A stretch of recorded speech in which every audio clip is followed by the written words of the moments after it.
배뇨 질환을 주제로 이야기 나누고 있는 추석 특집 여성의 바람을 잇답니다. 이 시간 마지막으로 이야기 나눌 주제는 바로 요실금입니다. 많은 분들이 숨기고 싶고 또 부끄러운 질병이라고 여기는데요. 그런 부정적인 인식 때문에 치료에도 소극적으로 대처해서 증상을 악화시키는 경우가 많다고 하네요. 자, 여성들의 말 못할 고민, 이 요실금에 대해서 오늘 낱낱이 파헤쳐 보도록 하겠습니다. 도움 말씀 주시기 위해서 한의사 김동민 원장 스튜디오에 모셨습니다. 안녕하세요. 안녕하십니까. 소개 부탁드립니다. 네, 한의사 김동민입니다. 네, 어서 오십시오. 네. 자, 많은 여성들을 몸고생, 마음고생 시키는 요실금, 과연 어떤 질병인지부터 좀 설명을 해 주실까요? 그 요실금에 대해서 이제 알아보기 전에 먼저 이제 소변이 배출되는 과정을 이렇게 살펴보겠습니다. 신장에서 이제 만들어진 소변이 그 소변줄을 타고 방광으로 모이게 되고 그 방광에서 이제 소변이 채워지면 방광에 이제 괄약근이 이제 막게 되고 방광이 이제 부풀게 되죠. 그래서 소변이 이제 나오게 됩니다. 그렇군요. 그러면 요실금은 어떤 질환인가요? 요실금은 이제 막고 있는 괄약근들이 문제를 일으킨다거나 네. 소변을 전달해줘야 될 신호가 문제가 있을 때 제대로 이제 막지 못해서 소변이 이제 흘러버리는 경우에 요실금이라고 이제 볼 수 있겠죠. 그러니까 자기도 모르는 사이에 소변이 새는 걸 요실금이라고 하는 거죠. 맞습니다. 요실금이 생기는 원인, 지금 괄약근이 약해져서라고 말씀을 해주셨는데 이게 원인이 되는 건가요? 원인은 어떻게 됩니까? 원인은 임신이나 이제 출산 과정에서 방광을 지지해주는 이제 골반 근육이 좀 이렇게 느슨해지고 네. 방광과 이제 요도의 이제 복압을 이제 견뎌낼 수 없는 위치로 이제 떨어지게 되거나 신경이 이제 손상을 받게 됩니다. 그래서 방광 기능이 이제 떨어지게 되는 경우가 있고, 그리고 폐경이나 이제 근만성 이제 방광염, 그리고 이제 골반부가 이제 수축이나 혹은 이제 골반부의 방사선 치료라든지 당뇨 합병증, 그리고 중추 및 말초 신경 질환, 방광 수축력이 이제 떨어지거나 하부 요로 이제 폐색이 있는 경우 다양한 이렇게 원인으로 발생할 수가 있습니다. 네, 원인이 상당히 많군요, 네, 생각보다. 맞습니다. 네. 근데 이제 원인이라든지 혹은 증상에 따라서 이게 혹시 요실금이 종류가 나뉘는 건가요?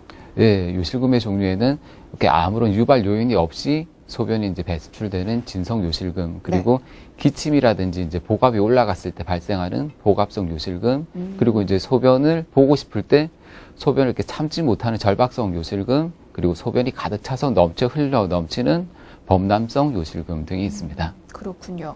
근데 이 중에서 지금 복압성 요실금이 요실금 중에서 가장 흔한 종류라고 합니다. 그러니까 어느 정도냐면 전체 요실금 환자의 80~90%를 차지한다고 하는데 그러면 이 복압성 요실금은 정확히 어떤 건지 또 부연 설명을 해 주실까요? 네.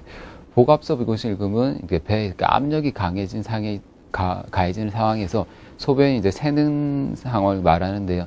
기침이라든지 재채기, 그다음에 뛰거나 걸을 때, 그리고 이제 무거운 물건을 들 때 주로 이제 여성에서 이제 발생하는 경우들이 이제 많습니다. 네. 복압성 요실금의 경우 요도에 이제 방광을 지지하는 골반 근육들이 약해지게 되고 그래서 발생하는 경우가 많습니다. 주로 이제 임신, 출산 이후에 나타나게 되고 폐경 이후에 이제 나타나는 경우도 많고 비만한 경우도 있고 지속적으로 이제 복압이 가해지는 천식 같은 질환이 있을 때, 그리고 이제 골반 내 수술을 했다든지 그런 원인으로 발생하는 경우들이 많습니다. 그렇군요.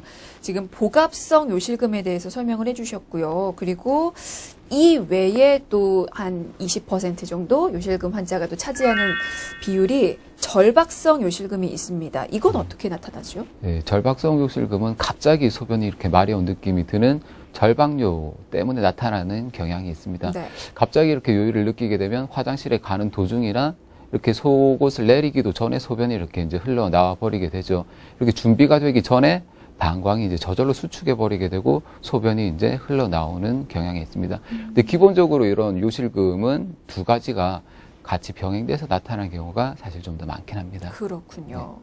근데 이제 국민건강보험공단 자료를 보니까요. 우리나라 40대 이상 여성 중에서 10명 중에 4명꼴로 요실금이 발생한다고 합니다. 실제로 유병률이 어느 정도 될까요? 예, 유병률이 이렇게 상당한데요. 이렇게 네. 성인 여성에서는 35에서 한 40% 정도가 되고 남성에서는 조금 작습니다. 2.1에서 5.7% 정도의 빈도를 이제 보이게 됩니다. 남성보다는 이제 여성에게 좀 흔한 질환인데요. 최근에는 남성 환자분들도 좀 증가하고 있는 추세긴 합니다. 2014년 기준으로 봤을 때 그 진료 환자들을 보면 70대 이상에서 이제 진료 인원들이 36,000명 이상이 이제 되고 가장 많습니다. 그리고 여성만 놓고 봤을 때는 70대 이상이 28.9% 정도 되고 50대에서는 26.4%, 그리고 60대에서는 조금 줄어서 17.1% 정도 이제 순서대로 나타나고 있고, 남성의 경우에는 70대 이상이 36.7% 정도로 가장 많은 경우를 차지하고 있습니다. 그렇군요. 아, 어쨌거나 70대 이상이 많네요. 남성이든 여성이든. 그리고 성별로 보면 여성이 훨씬 많고. 네.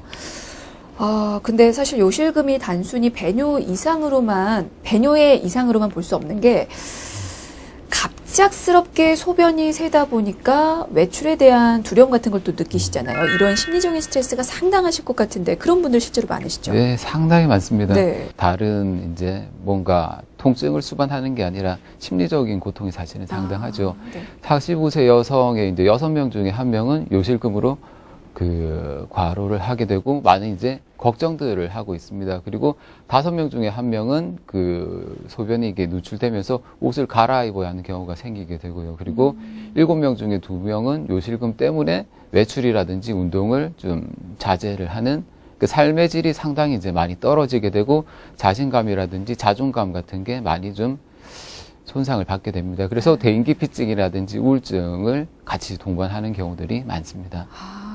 이게 외출 자체를 꺼려하게 되면 사실 병원 찾기도 쉽지 않을 것 네. 같아요. 만약에 병원 안 가고 이게 자꾸 숨기게 되면, 방치를 하게 되면 어떻게 될까요, 요실금? 네, 방치를 하게 되는 경우 제때 치료를 못하니까 네. 이게 증상이 좀 더 악화되는 경우들도 있고, 그리고 단순한 신체적인 증상에서 이제 자꾸 반복되게 되다가 보면 심리적인 증상이 이제 나타나게 되죠. 그래서 많이 위축이 되고 우울증이라든지 대인기피증 같은 증상들이 병발하는 경우들이 많이 생기게 됩니다. 그렇군요. 이게 초기 치료가 그만큼 중요한가요, 그럼? 예. 그 미국에서는 요실금을 이렇게 사회적인 암으로 이제 간주를 하고 대대적인 이제 운동을 벌이고 있는데, 한국에서는 아직 그런 유교적 정서 때문인지 그런 이제 비뇨기 문제에 대해서는 좀 쉬쉬하는 분위기라서 많이 이제 치료를 좀 놓치게 되고 방치를 하는 경우들이 이제 많게 됩니다. 그렇군요. 이렇게 방치를 하다가 증상이 악화될 수 있다라는 말씀이셨어요.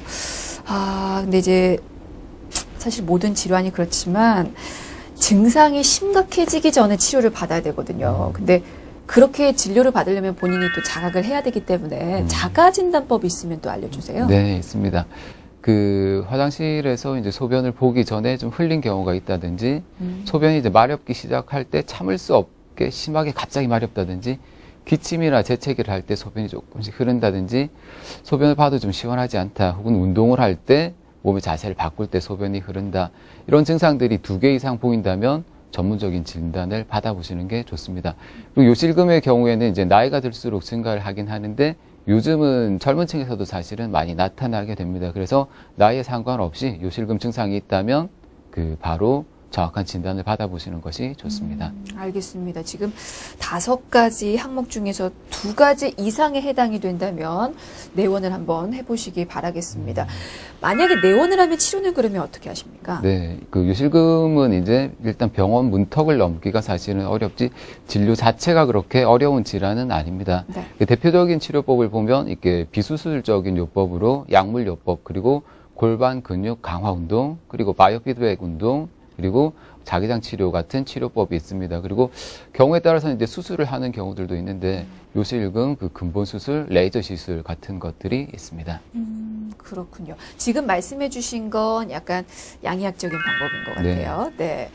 한방 쪽에서는 어떻게 치료를 하시나요? 네, 한방 쪽에서는 이제 요실금은 방광에 이제 과도하거나 이렇게 예민하게 이제 하는 수축, 그리고 약한 골반 근육, 이런 것들을 이제 원인으로 보게 되니까 작은 자극에도 이제 예민하게 수축하는 방광을 튼튼하게 만들고, 그리고 건강 그 긴장이 되어 있고 약해져 있는 근육들을 좀 이완을 시켜주고 튼튼하게 이제 해줘야 됩니다. 그래서 한약에서는 방광을 따뜻하게 하고 방광이나 신장의 기능을 강화시키게 되는 한약 치료, 그리고 동시에 방광과 골반에 이제 긴장을 이렇게 풀어줄 수 있는 그 침이나 그 뜸 치료를 병행하는 경우들이 많습니다. 그렇군요.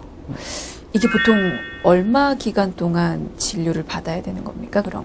보통은 한 3달 정도 이제 기준으로 보는데, 증상이 이제 심하지 않은 분들은 한 달만 지나도 많은 호전을 느끼게 되고 2, 3년 정도 이렇게 오랫동안 고생하신 분들은 기본 석 달 정도 이상은 치료를 받으셔야 되고 6개월 이상 치료를 받으셔야 되는 분들도 상당히 계시긴 합니다. 그러면 초기에 가면 그만큼 더 빨리 치료가 되겠군요. 그렇죠. 이쪽에. 유병률이 길어질수록 치료 기간이 오래 갈 수밖에 없고 그리고 골반의 이제 유착이라든지 또는 이제 심리적인 문제라든지 그런 것들이 이제 겹쳐지기 때문에 가능하면 초기에 치료 받으시는 것이 비용적으로나 육체적으로나 가장 좋습니다. 그렇군요. 근데 이제 아까 그런 말씀을 하셨잖아요. 네. 점점 발생 연령층이 좀 낮아지고 있다고 예. 젊은 분들도 좀 많이 발생한다고 말씀을 예. 해주셨어요. 근데 어쨌거나 아직은 젊은 분들은 그래도 덜한 나이 드신 편이죠. 분들보다는 예. 좀 적게 발병하기 때문에 그런 분들 좀 예방을 할 수 있는 방법을 좀 알려주시면 또 좋을 것 같거든요. 네. 요실금 예방법은 어떤 게 있을까요? 요실금 예방법은 우선 일정한 간격으로 이제 소변을 보는 배뇨 습관을 가지는 게 좋습니다. 그리고 요실금을 유발할 수 있는 청량음료라든지 요새는 이제 커피 없이 못 지내시는 분들 많으시죠. 네. 그런 카페인 음료를 섭취를 좀 자제하는 것이 사실은 좋습니다. 그리고 몸을 너무 꽉 조이는 옷도 그렇게 좋지는 않고 무거운 물건을 너무 들게 되는 것도 좋지는 않습니다. 그리고 쪼그려 앉아서 이제 일하는 것들도 좀 피하시는 게 좋습니다.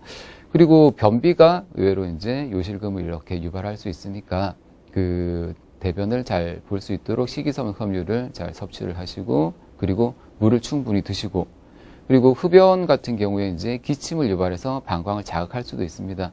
그래서 흡연도 같이 이제 금해 주시면 조금 더 이렇게 좋을 것 같습니다. 네. 지금 요실금 예방법으로 가장 먼저 말씀을 해주시는 게 꾸준한 운동이었습니다. 네. 근데 사실 요실금 예방법 운동으로 많이들 알고 있는 게 이제 케겔 운동이거든요. 그거 말고 또 요실금 예방할 수 있는 다른 운동법 있으면 더 알려주시면 좋을 것 같은데요. 기본적으로 이제 케겔 운동이 사실은 가장 좋습니다. 네. 요실금을 예방하기 위해서는 일단 골반 근육을 이렇게 꾸준하게 이제 강화를 시켜주는 게 가장 좋습니다. 네.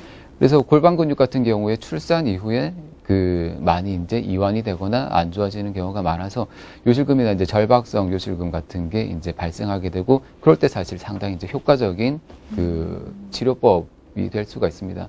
근데 이런 운동은 이렇게 지속적으로 이렇게 시행하지 않거나 중도에 포기하게 되면 근육이 강화될 수가 없기 때문에 어느 정도 효과가 제한적일 수밖에는 이제 없죠. 그럼 골반 근육 운동이 정확히 어떤 겁니까?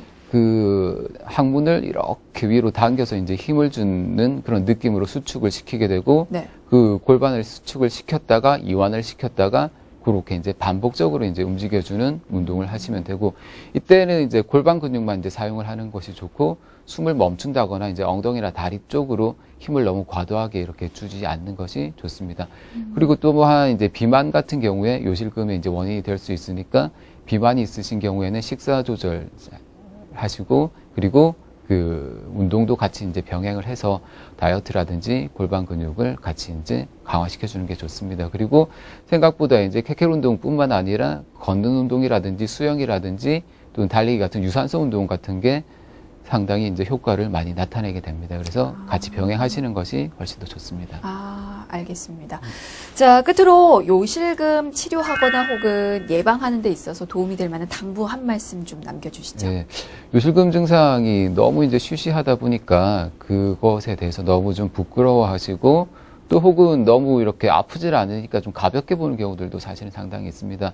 그러면서 이제 치료가 방치가 되고 악화가 되는 경우들이 사실은 많습니다. 하지만 요실금이 비교적 치료 효과가 좋고 치료가 잘 되는 질환입니다. 그리고 치료 이후 생각보다 삶의 질이 많이 달라지게 돼요. 그리고 떨어졌던 자존감도 회복되는 경우가 많습니다. 지금 증상이 있다면 더 나빠지기 전에 방치하지 마시고 전문가와 상담하시는 것이 좋습니다. 네, 알겠습니다. 자, 요실금이 사실 전 세계 수억 명의 여성들이 앓고 있는 질환이라고 합니다. 한마디로 나만 겪고 있는 그런 질환이 아니라는 얘기죠. 더 이상 부끄럽거나 수치스럽다고 생각하지 말고 적극적인 치료로 좀 삶의 질을 높여보시면 어떨까 싶습니다. 자, 국회 건강TV 추석 특집 여성의 바람을 잇다. 여성들의 건강과 삶의 질을 떨어뜨리는 배뇨 질환들에 대해서 오늘 알아봤는데요. 어떻게 배뇨장애로 고민하는 많은 여성분들께 좀 도움이 되셨으면 좋겠네요. 자, 오늘은 여기까지 듣도록 하겠고요. 이만 인사를 드리도록 하겠습니다. 지금까지 한의사 김동민 원장이었습니다. 말씀 감사합니다. 네, 감사합니다.